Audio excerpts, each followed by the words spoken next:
My Carnage welder is my go-to welder. You want to see how easy it is to get to? Yeah. All right, let's do this.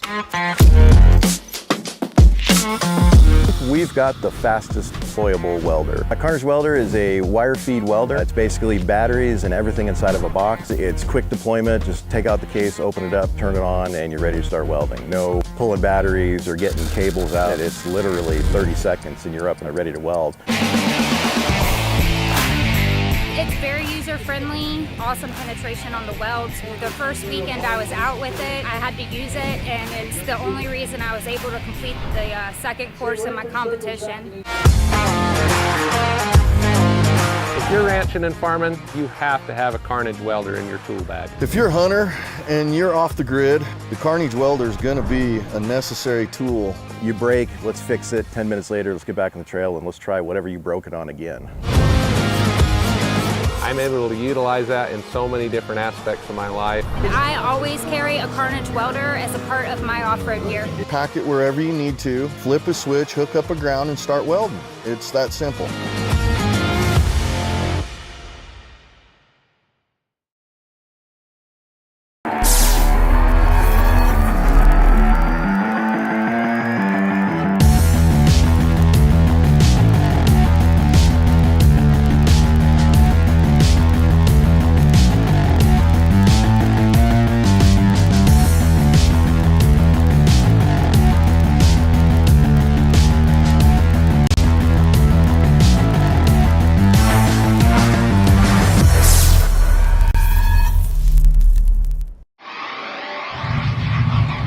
We've chased checkered flags through dust, rocks, mud, and worse.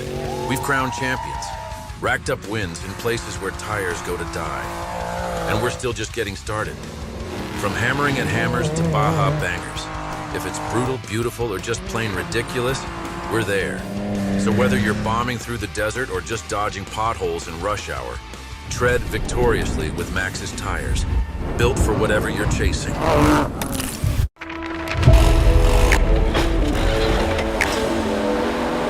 We are here at the WERock rock crawling competition. Non-stop 4x4 action here. If you guys have never been, you need to get out here.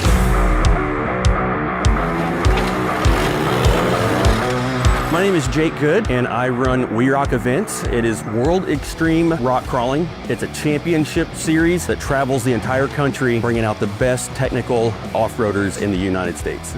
So our goal with our competitions is to bring the rock crawling to the public. Great part is having these young kids out here working with their dads, uncles, moms even, working to create that team and that bond as they battle through these WERock courses through the weekend. You're gonna smell that rubber. You're gonna hear people yelling back and forth as time runs out. You can smell the fumes coming out of the car, the dust that's being kicked up. It is a full immersive experience.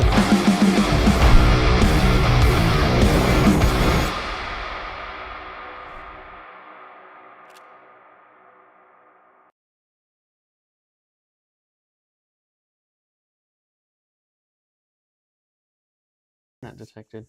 Oh, well, that's exciting. All right. Mic's unmuted. Okay. All right, welcome guys to another WERock Wednesday presented by Laser Nut. Tonight we have the TireRite crew on, so we're going to get to learn everything about what they have going on and a little bit about their wheeling history as well. So I'm pretty excited about that. Want to thank Maxxis Tires, whether for work or for play. Tread victoriously with Maxxis Tires. Metal Cloak suspension, Brannick Motorsports, Behemoth Drivetrain, Carnage Welders, Crown Automotive, Spider Tracks Off-Road, Raceline Wheels, Drive Shaft Specialist of San Antonio, TireRite, and Axle Helmets. Yep. Really not a whole lot to discuss on the news front from rock crawling over the past week, but the biggest news to come out was Jesse Haynes making the announcement that he will have, we'll say one of his cars. It's Jason Child's car done up with the Jesse Haynes livery on there. That will be going into the Peterson's Automotive Museum That starts December 5th, so we're just a couple weeks away. All kinds of, I know there's going to be rock bouncers.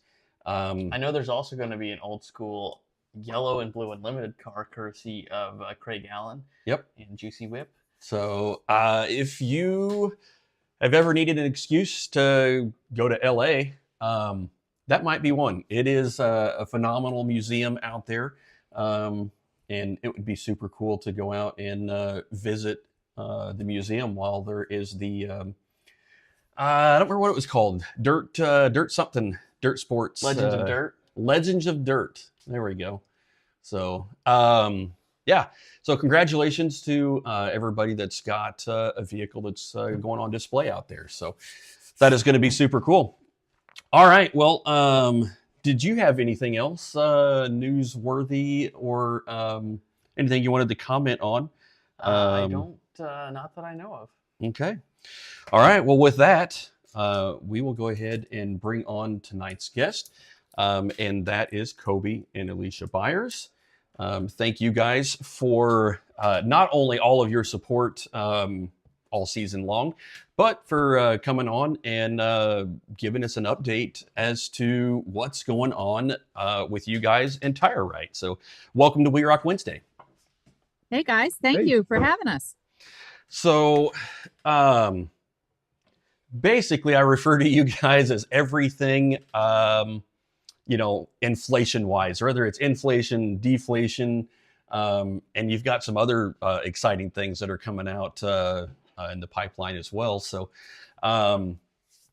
let's just jump in a little bit and kind of give us a little background as to where TireRite came from and what the reason was that that you guys felt compelled to jump in and bring the products to market. Basically, TireRite is our COVID baby. Coby lost his job during COVID. I basically told him to go figure out what he wanted to do when he grew up. I worked for a construction company and had guaranteed employment. So he started doing his research on, what was lacking in our current off-road market. And what was lacking was a quality inflation deflation product that you didn't have to throw away if something went wrong. So he spent the first year actually going out and researching all the different components to make up the current product that we have and making sure that it was all 1/4 inch MPT, not all the funky fittings that we buy over the counter that we have to toss or we have to cut out and, do all this funky repairs on. And then the second year, once he got dialed in the product, he basically sent the product out to people in the industry. We have some of the, who did you send it out to have it torture tested? The development came, especially for like off-roading and stuff, is Jason Green over at Wheeling Wine and Whiskey. He has a buggy with water in the front tires, and he's like, build me an inflator that I don't have to take and get the valve stems all the way to the top. I can check it anywhere it's at. Get one that'll measure water. So we did that. And then, so I did the research into that, got that kind of done. I wanted a tire gauge that was zerable for altitude, because at the time we were living in the Monterey area, right on the, close to the ocean, all of, I think 200 or 300 feet elevation, maybe. And then we would go up to, the Rubicon, Fordyce, and none of the gauges would be accurate. And what I found through the research is the digital gauges over time become inaccurate with barometric pressure changes. That's why you can take 3 different digital gauges and they'll usually read 3 different things. So barometric pressure is altitude and weather. Well, what do we do off-roading? We go through altitude and weather constantly. So that's where that one came from. So I wanted one that was zerable for altitude or weather. And then so that led to getting an accurate gauge at the time. The Wicks brothers were both racing 4,400 bomber cars at King of the Hammers, and they wanted one that would measure nitrogen. Well, a side effect of being able to measure air or water is it makes it nitrogen and CO2 safe. What happens with a standard tire gauge, when that inert cold gas passes through a standard gauge, it pulls moisture in and has condensation in there. So a standard gauge will rust out from the inside out over time. So basically, we found a need in our hobby and then went and researched and found the components that would fix that. And that's what made our basic product. Our first year after torture testing it with our 4,400 racers was basically the only thing we had on the table was our digital inflators and deflators. Yeah, we're definitely really good at torture testing things out in the desert. So that is a good fit for any type of product if you really want to push it. But yeah, if you use a standard gauge on a shock, and you get that blast of oil that comes through too and contaminates everything, and yeah, that'll destroy a gauge too. So the Wicks brothers wanted to be able to remote fill a shock or a bump stop out in remote pit. So they could just have a bottle sitting there. If something went wrong, they could do a quick fill and go. Yeah, that's awesome. So you guys from that product inception have really kind of just went all directions with anything that kind of fits that. You've gone into deflators. You've now got an air compressor as well. Were those kind of the next evolution of product needs that you guys were seeing there? Yeah, so a lot of our product that we brought online was based on customer comments. As they would come to our booth, they would start asking for different things that were associated with our digital inflators, or that they saw that there was nothing in the market, or that it was a bad product that they were seeing on the market, and asking us if we were coming out with anything like that soon. So 2 examples of that is going to be our set of 4 deflators. Problem that a lot of people hate about the deflators that have been on the market is that you have this magic to have to get them dialed in, and you can only dial them in to 1 PSI. So if you decide to go on an easier trail, you've got to have a whole nother set to take it to, 15 versus 10. And so, we work to find a digital deflator or deflators that were actually etched with the PSI. So they've got a range of 10 to 30. We tested 5 or 6 different ones, and the one we currently carry was the only one that we could get to repeat the accuracy. The problem with a lot of the current deflators on the market is the spring. The magic is in the spring. If the spring is not a good quality metal, it will lose its accuracy over time. And so for ours, we have found that it can accurately repeat 15 PSI time after time. And then the second one is the air hose that we carry, WERock hose. A lot of people were complaining about the big bulky hose. A lot of people with their new overlanding, they do the drawer systems. They need something that's small and compact that doesn't take up a lot of space, but also isn't a pain to wind back up. And our 25-foot, 35 and 50-foot air hoses, they're this big. They weigh from slightly more than a beer can. It takes 15 seconds to wind up and throw them in. And they work with air, water, and CO2 and nitrogen. That's super cool. Now, is the WERock hose, is that available on the website now? Has that been officially? Yes. Okay. I know last time we talked about it, it was in works. So that's awesome to see that that's ready, and that's definitely on our list of things to pick up as well. So because we have that issue as well. I mean, everybody does when you're trying to carry a whole bunch of stuff. You don't want it to be heavy. It can't be big and bulky because we just don't have room for things like that, because rocks tend to shape our vehicles into smaller, compact units. So carrying a whole bunch of stuff, even well, even on the overlanding side, you're carrying so much stuff. You can't bring everything that you need to. So, and being able to do everything with that is super cool. So awesome. And the nice thing, even for off-roading, we also under work hose we have reels for the shop. We've got 50-foot, 100-foot reels. We have a water hose that we just came out with that you'll see more and more of after the first of the year. It kind of lays flat like a fire, but it also weighs nothing. So the nice thing about the reels that Coby mentioned is that our 50-foot is actually compact enough and light enough that you can put it in a chase truck. And we have a couple of our customers that have actually put it in their chase trucks and mounted it. So, and the nice thing is it's lightweight, and it also self-tracks itself back and forth. And it has an infinite amount of stops, unlike the typical ones on the market where you have to click it 4 times, go all the way back in if you want to take it out more. This one, it's a first tug releases it, the second tug will lock it back in for however long you want to extend it further out. And then once you do that first tug again, it will go back in and self-align itself. So great for the garage, great for outdoors. We have a customer that actually has it on his shed outside because his air compressor is in the shed and he's plumbed it through the wall. So all he has to do is pull it out. So it is weather resistant.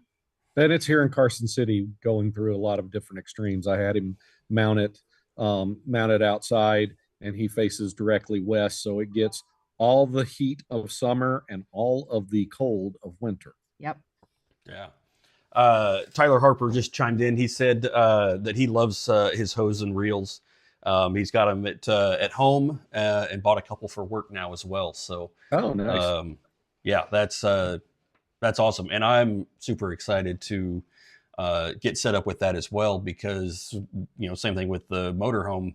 You only have so much space. Even though it's a giant truck, there's still well, and weight's a factor when you start putting them in vehicles. I think 50-foot weighs like 17 pounds, and then 100-foot weighs 22 pounds, which is way lighter than any steel reel you can get, even if it's made at Harbor Freight. Yeah, that's for sure. I know that you guys have been focused on the hoses here as of late. You guys have anything on the horizon with product wise that you have the ability to talk about, or you guys just focusing on getting this product launched right now? So for 2026, the water hose is definitely going to be a big. The manufacturer basically debuted it in 25 to test the waters. And we're going to be coming out hard with the water hoses. And like the air hoses, they're lightweight. They don't kink, they don't tangle.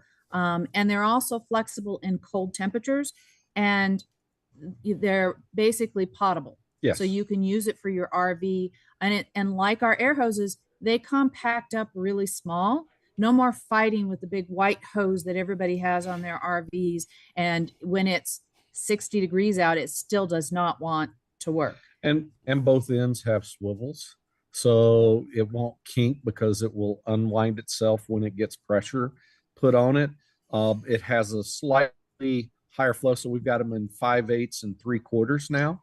But because of the inner material, it slightly expands, so you get a little bit more flow rate out of it than a standard 5/8 or 3/4 inch hose. And I do want to say it's not one of the shrinky hoses. No. So Right. It doesn't shrink lengthwise. It is the 25, 50-foot or 100-foot length all the time. What it does is it's like a fire hose, and it will go round like a fire hose when it's under pressure.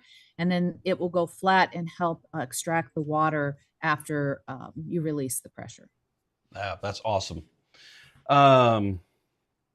You guys, I mean, the biggest thing is the products that you guys make, the gauges and all that stuff, you're building them right there in house. I mean, I know one of the things that you mentioned was that somebody had an issue with a hose that got damaged or something like that, and you guys were able to repair it instead of throwing the thing away and having to buy a whole new, gauge in that. And that's That's super cool at this day and age where it is a throwaway environment, and you guys Yep. using high quality enough parts that you want to save that. So Yeah, the good thing is we had a customer that left his tire gauge on his tire, set it on top of the tire, got I'll do in, it. drove off, and he broke the gauge. And he was absolutely thrilled that he could just order a gauge and not have to buy a whole new one.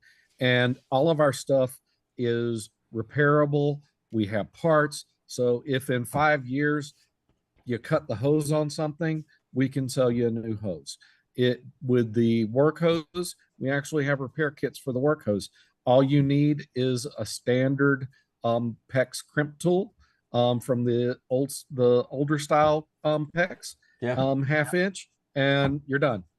And it's not going to kink on anything. You can cover it with some heat shrink wrap, and it will actually go in and out of the reel. So you don't have to buy another hose. It's one of the things that whenever we're looking at any products, we want to be able to not have throwaways. So when we look at new products or bringing products online, we're looking for accuracy, durability, and serviceability. Those are our 3 mantras. And if it doesn't meet those, then we're not going to put it on the table to sell. We have partnered with like Glue Tread. We do distribute for Glue Tread because they have a great quality product. Work hose, we distribute work hose because it meets all of those criteria for us. It's something that people are going to hold on to for a long time versus being able to toss something. We just recently partnered with Unlimited Supply for jump packs. We now carry a small jump pack. And one with an air compressor. And then a larger one that actually you can fill tires with. Now, it's not going to fill 4 tires for an off-road vehicle, but we've used it here in the shop when, yep, we've jumped off one of the LJ in the background with it. It's a great, strong product to kind of fill out some of those gaps instead of just the onboard air compressor we have, because we do get requests from motorcyclists, regular household cars for something smaller for emergency purposes. But all of those meet that accuracy, durable, and serviceable. yeah, that's awesome. All right, well, let's switch gears a little bit. And one of the things that I'm interested in is how you kind of got involved with the off-road lifestyle. Off-road. Started in Georgia, going mudding, going out in pastures and putting hay out, on my grandfather's farm, and then, going down to the local mud hole and, going mudding. There was no rock crawling really in Georgia at the time. And, then I,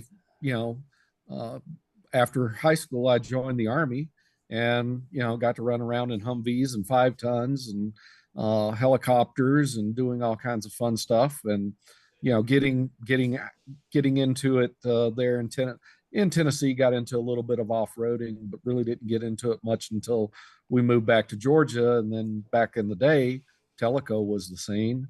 And some friends of ours, we were doing mudding, but we were getting more into, a little bit more extreme things. And then, with Teleco, that was, kind of a nice trail, and then, oh my God, an obstacle. And that was the wheeling up in the Appalachian Mountains. So when we moved from Georgia to California in 2008, 2009, 2007, 2008, we actually, before we left, we did our last trip up Tellico, and they literally closed it 6 months later. Oh my goodness. So so we come out here to Georgia, California. and our friend Jason Green with Wheeling Wine and Whiskey is part of a 4-wheel club out there, and they do a clinic out at Hollister Hills every year in May and September. And my birthday's in May, and Coby says, "Guess what I got you for your birthday?" He says, "I'm taking you to the wheeling clinic with Jason, he says, and you're going to drive. So I had mudded, driven dirt roads, but as far as rock crawling, I hadn't really done it on my own. And so that's what I did that first May, was basically do the clinic. And my first obstacle was the V notch. The ravine. The ravine, which is is what they call it. A big V notch. In the LJ that's behind us. And that thing's a beast because it just walked up. That gives you the confidence. And from there, with that club and with Jason, we just started wheeling the Sierras until, we built up the LJ, got it from more severe rock crawling versus mild rock crawling. Eventually I got a JK in 2015. It was my mall crawler, but I also would do the easy trails with the clinic up in the Sierras, and I would be a tail gunner because the Rubicon series was so capable. So from there, we have graduated since we've been on the road for the last 3 years. We have upgraded my JK we have 35s on them now with long arm, the metal cloak long arm, all the undercloak and 3.5-inch long arm kit on 35s, all metal cloak underneath there. And Coby has since bought himself a 4-wheel steer buggy. And those are our two typical vehicles that we wheel on with when we're on the road now. We have one or both with us. We're getting ready to go to Joshua Tree down and do the King of Hammers, basically go down there for Thanksgiving to run to Johnson Valley. Johnson Valley. Yep. But I also did the Rebel Rally in 2017 with a girlfriend Nice. and her JK, which was a lot of navigation, a lot of off-road. And that's based on our off-road background. As wives of off-roaders, we also have been doing our own wheeling. So we kind of have the mild to wild background. And we tell people that's how we torture test our product. We're going to use it before we bring it to the customer. I don't want something that's going to break on them, or I can't honestly say I've used myself and had success with it. I haven't damaged it. It's been there for me when I would, needed it. So, we kind of walk the walk and talk the talk. Well, we have to, because there's only 2 employees. And guess what? I'm the complaint department and warranty department and janitor. I know those feelings. Yes. And that's a couple things. I mean, first of all, that's like the people, the people and the products that we want to partner with. We don't want to put our name and promote a product that doesn't stand up to how we would use it. So that's always a challenge. It's like, well, yeah, it would be super cool to have somebody, send a bunch of money, but I really want it to, I value who we partner with more than just what that marketing package costs. I want to make sure that we're promoting good products, and you guys definitely fit that, criteria.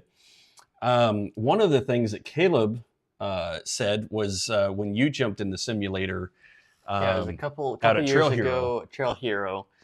I would say that's probably your first time driving a rear steer car. I don't think it was maybe the year after that you ended up, you guys got that 4-wheel steer buggy. But I know I put Alicia in there, and it was like, it just clicked. She just knew how to wheel a 4-wheel steer buggy. That was super impressive. I was impressed. There was definitely could see the background of of just being immersed in the off-road world. Yeah, there's people that either have it and people that don't. And yeah, it definitely seemed natural for you to jump in there, operate the rear steer, and drive around in the simulator. Which, I mean, it is exactly that. It's a simulator. It works exactly like the real thing. So it was Caleb was very impressed with your driving skills on the simulator. So I appreciate that. It was fun. And I recommend, anybody who goes to any of your events to try out the simulator, because you have the simulator at most of the events now, correct? Yep. And it kind of gives you that feel of what the drivers actually go through, and the thought process it takes, and we have a bit, you know, the advantage of time. If it times out, we're not losing anything like a competitor. But you know, these competitors and the decisions they make in these milliseconds, with the crowd hollering at them and their spotter hollering at them and yelling out the times. I mean, there's a focus there. I'm amazed with the competitors. Yeah. Yeah. And all the while operating just, you know, your normal steering wheel and your gas and your brake, but your locker switches and your 4 cutting brakes and your rear steer. And if your winches and all of that has to come together in 10 minutes for a perfect 10 minutes. Yeah. Yeah. Yep. So no, it is, these guys are absolutely impressive. And, you know, a lot of that comes from these young kids learning to drive with the RC cars. Now the simulator, you can't hardly get the kids, you know. I've seen that. Yeah, they'll get out of the car, jump in the simulator, and they'll be there until someone's hollering for them to get back on course for their next course. So, some great young talent that's coming up the pipe for sure. Some of those young kids, it's just amazing what they can do. Yep. Yeah, and their work ethic is very impressive too. It's you know, these kids aren't just driving, they're working on the cars themselves and repairing it if something breaks. It's very impressive with you know, the next generation that we have coming up. So definitely.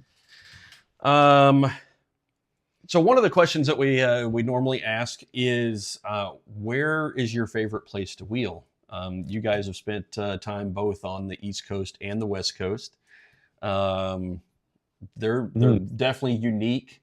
I do miss Teleco. I've never been anywhere where you're driving on the trail and the ground is above the roll cage because you're just driving in that trough. Cool. I think what is that, school bus maybe that was school bus was the one that was pad. You got a helicopter pad, school bus, guardrail. There was upper and lower guardrail too. What were we driving it in? What was the big steering wheel that we had? CJ6. Yeah, we had a CJ6 with the big school bus steering wheel. That was our first true wheeler. Yeah. So in in off-road vehicles, we've had, you know, Super Duty trucks, you know, from the early 2000s on. We've had, I've had Bronco 2, and then got into Jeeps. So we've had a couple of CJ3Bs, flat fenders. I was actually building one with a 4.3 fuel injected V6 SM465 Dana 18 full floaters when we moved out to California. And then we also had the CJ6, which was a 74 CJ6, was a Forest Service Jeep, but it had the 304 in it. And we had 32 950 pizza cutters on it from BF Goodrich All-Terrains back in the day. And then we graduated more to the newer Jeeps, and then we got the LJ, the more finesse type of wheeling. So I don't know. So I like more overlanding trails, and so I would say southern Utah, Moab is one of my favorites. It's not so much rock crawling, it's more about getting off the beaten path where not everybody is and seeing parts of the country that most people won't see. What's your I know you like more rock crawling. Well, I like some of the extreme stuff, but you know, I really like the Rubicon because it's just a fun trail. It's a choose your own adventure. You can make it as hard as you want to, or you can make it as easy as you want to. You know, it's not stressful, it's relaxing, and you can do some rock crawling. But you know, if we're doing extreme stuff, you know, Fordyce, you know, Sand Hollow, those are all, you know, it's hard to pick one sometimes with all of our travels, because each one has its own set of uniqueness, and it's almost like you can't compare sometimes, because each one holds its own per se. Yeah, there's all the time when we're out wheeling or traveling, whatever it is, there's always, you know, you get out west in Utah and everybody's like, or Arizona, and they're like, our sunsets are the best, and then we're a couple weeks later in West Virginia, and I'm like, I don't know, that is a pretty impressive sunset. So, it's just fun. The ability to get out and explore, this amazing planet that we live on. And it's unreal what we have here just in the United States. Being based here in Kansas City, we tend to, obviously we would be Eastern terrain. I think pretty much anything east of the Rockies is considered East Coast. Yes. But, you have all those different types of terrains, and you have to use all the different tools in the toolbox. We had Craig Allen came out to Good Evening Ranch in West Virginia, and it was just a big rock slab. Yeah. It wasn't sloppy wet, but it definitely was not dry. It was really right at the right point of just nothing would stick. Yeah.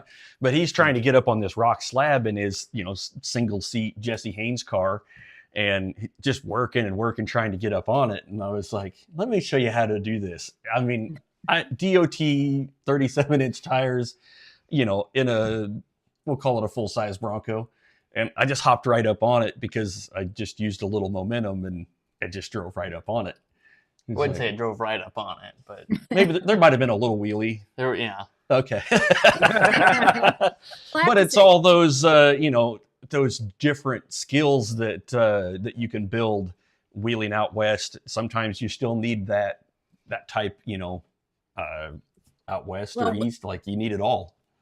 Well, and East Coast wheeling is different than Southwest wheeling.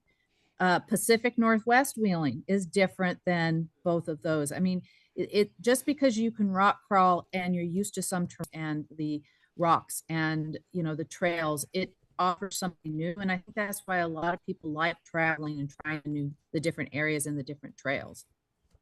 Yeah, we definitely destroyed a lot of parts 2 weekends ago down in Texas on that granite down there. That's a whole different world, unto itself as well. So, and it's a reason that a lot of people go down there and make that big trek, because it's so unique that you don't.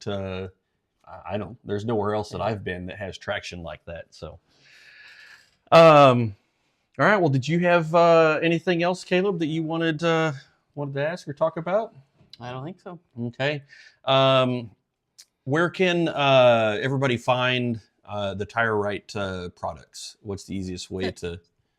So the easiest way is on our website. It's tire-rite, RITE.com. And that has all the products that we have available, and we do ship on a daily basis. We have some upcoming events. We will be at Dirt Expo in Scottsdale, Arizona, the first weekend of December. And we will be at Laughlin for Rage at the River. So we'll be there for their contingency. And then we start basically 2026. We do a 9-day event down in Quartzsite.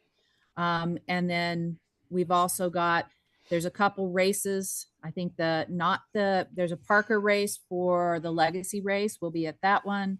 Lake Havasu. We'll be at Dirt Expo Lake Havasu. We will also be at the Salt Lake City Slorex Expo at the end of February, and we'll be at Baghdad. And I get to pit for Amber Sloss and Randy out at King of the Hammers. Nice. So that's spectator. We do not vend. We do not vend out of King of the Hammers. We will, if you order something online, we do free delivery out on the lake bed, but we don't set up as a vendor out there. I'm not going to go down to get Hammerlong down in for 9 days.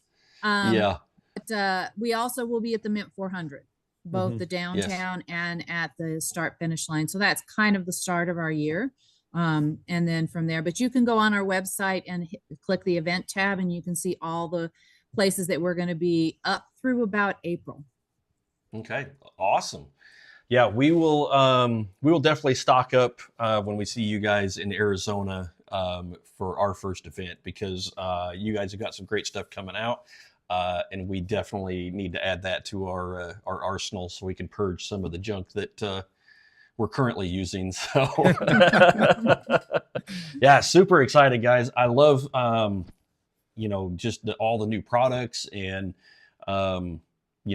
just building on a solid product base of the gauges to start with. So very cool. We're hoping to be able to do more WERock events this year. We like coming out to the events because it's like a family reunion, with crazy uncles everywhere. It's a fun family event, and if you haven't been to one, it's just completely different than any other event you'll go to, because you can actually stand there and watch everything. Yeah. And you can stand right next to the team that's getting ready to go on course next, or the team that just got off course, standing right there with you, and hear what they're talking about, converse with them, and it's so accessible for sure. Yep. So awesome. Well, thank you guys so much for coming on and spending some time with us here on WERock Wednesday. And we will see you guys. You got a busy schedule, so everybody go check out tire-rite, RITE.com to see where they can find you here over the next couple months. But we will definitely see you guys in Baghdad coming up in February. So thanks for coming on, guys. All right. Thanks, guys. Yep.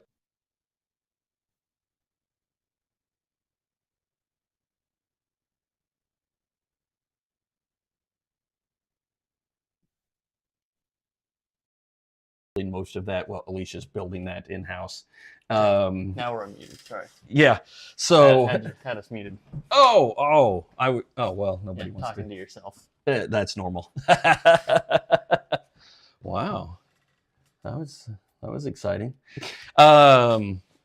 So super awesome. Love having those guys on board with us, and they're good people. And the products are awesome, to go along with it. So very cool. Yeah, definitely. You can tell, the product is built by people that love off-roading, love the sport, and want, the product to be what they want. If they were out there doing it, and they are out there doing it, it's what they want. It's everything nice, that you can put in it that would make it, a lifelong gauge. Yeah. Or anything else. All right. Well, thanks for tuning in, guys, for another WERock Wednesday presented by Laser Nut. Want to thank Maxxis Tires, Metal Cloak, Brannick Motorsports, Behemoth Drivetrain, Carnage Welders, Crown Automotive, Spider Tracks Off-Road, Raceline Wheels, Drive Shaft Specialist in San Antonio, Axle Helmets, and of course TireRite. And thank them for coming on tonight and talking with us. Yep. Make sure you tune in next week if you're available. It will be a very special pre-Thanksgiving WERock Wednesday. So, all right, guys, thanks for tuning in. We will see you next week. And if we don't see you next week, have a great Thanksgiving. We've chased checkered flags through dust, rocks, mud, and worse. We've crowned champions, racked up wins in places where tires go to die. And we're still just getting started. From hammering at hammers to Baja bangers. If it's brutal, beautiful, or just plain ridiculous, we're there. So whether you're bombing through the desert or just dodging potholes in rush hour, tread victoriously with Maxxis tires, built for whatever you're chasing.